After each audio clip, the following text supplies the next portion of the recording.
एक तरफ दुनिया में टेंशन बढ़ रही है और दूसरी तरफ भारत चुपचाप अपनी ताकत को एक अलग ही लेवल पर ले जा रहा है।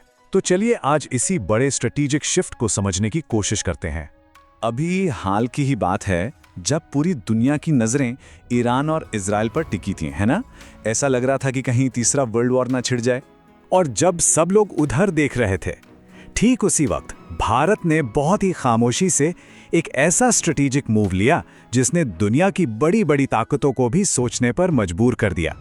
देखिए, मिडिल ईस्ट में जो टेंशन बढ़ रही है और जिस तरह से पूरी दुनिया का माहौल बदल रहा है, उसने भारत को और भी ज्यादा अलर्ट कर दिया है कि भाई अपनी तैयारी पूरी रखो। तो सवाल यह है कि आखिर ये नए हथियार और टेक्नोलॉजी हैं क्या जो भारत की ताकत को इतना बढ़ा रहे हैं? चलिए एक एक करके इन पर नजर डालते हैं। सबसे पहले बात करते हैं हमारे भरोसेमंद फाइटर जेट Su-30 MKI की।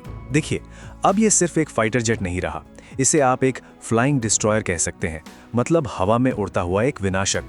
अब सवाल है कि ये इतना खास क्यों बन गया है? वजह है UPAB 1500B ग्लाइड बॉम्ब। ये कोई आम बॉम्ब नहीं है, ये एक स्मार्ट वेपन है। मतलब इसे बस छोड़ दो और ये खुद अपना टारगेट ढूंढकर उसे तबाह कर देगा। और सबसे बड़ी बात, हमारे प्लेन को दुश्मन की सीमा के अंदर जाने की जरूरत ही नहीं पड़ती।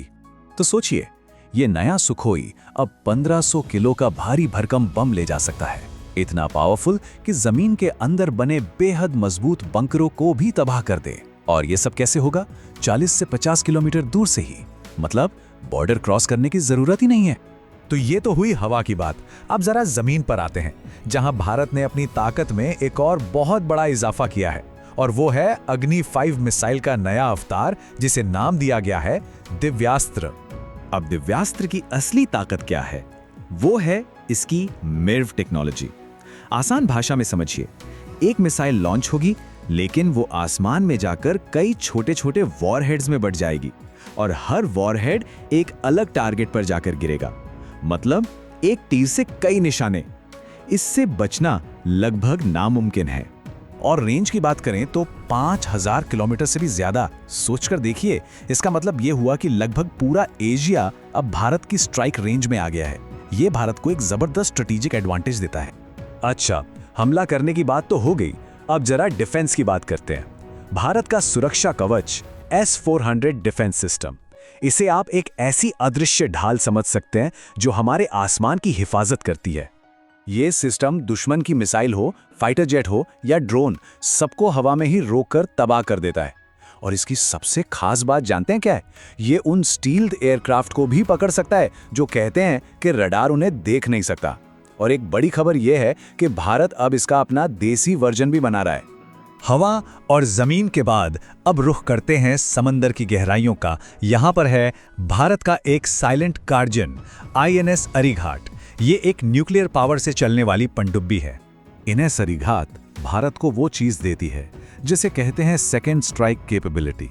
इसका मतलब ये कि अगर खुदा न खास्ता कोई देश भारत पर पहला न्यूक्लियर हमला कर भी दे, तो भारत समंदर की गहराइयों में छुपी इस पनडुब्बी से पलटकर ऐसा जवाब दे सकता है कि दुश्मन का वजूद ही मिट जाए। अच्छा, भारत के तरकश में एक और बहुत ही घातक तीर है, ब्रह्मोस मिसाइल। इसकी पहचान ही इसकी स्पीड और अचूक निशाने से है, और अब तो इसका और भी एडवांस्ड वर्जन तैयार हो चुका है। इसकी खासियत यह है कि इसे जमीन से, हवा से और समंदर से, मतलब कहीं से भी दागा जा सकता है। जो नया वर्जन है उसकी रेंज बढ़कर 800 किलोमीटर हो गई है और स्पीड इतनी तेज कि दुश्मन को सोचने समझने का भी टाइम नहीं मिलता। इसी की वजह से भारत अब दुनिया के उन देशों में शामिल हो रहा है जो हथियार बेचते हैं। अब आते हैं मॉडर्न वॉरफेयर की एक जबरदस्त जोड़ी पर। एक तरफ है अमेरिका से लिया गया प्रेडेटर ड्रोन और दूसरी तरफ हमारा अपना देशी तेजस फाइटर जेट। अब समझिए ये जोड़ी काम कैसे करती है। प्रेडेटर ड्रोन, ये है आंख।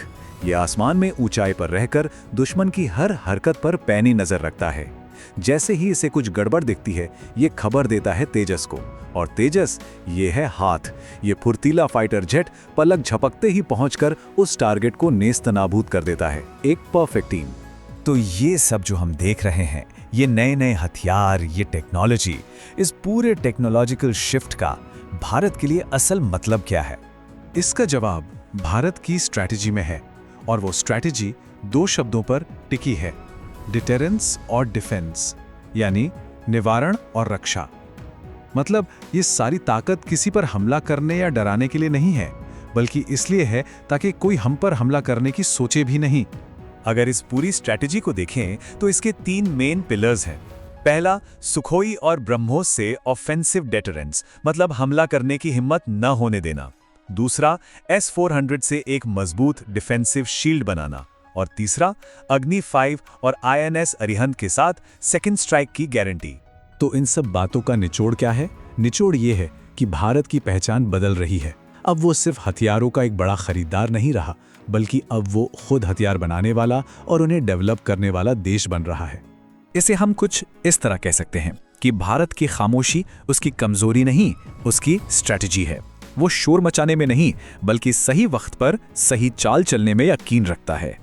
तो आखिर में एक बड़ा सवाल हमारे सामने आता है, हथियारों के खरीदार से एक निर्माता बनने का ये जो सफर भारत ने तय किया है, क्या ये भारत की स्ट्रेटेजिक ऑटोनॉमी यानी रणनीतिक स्वायत्ता के एक नए दौर की शुरुआत है?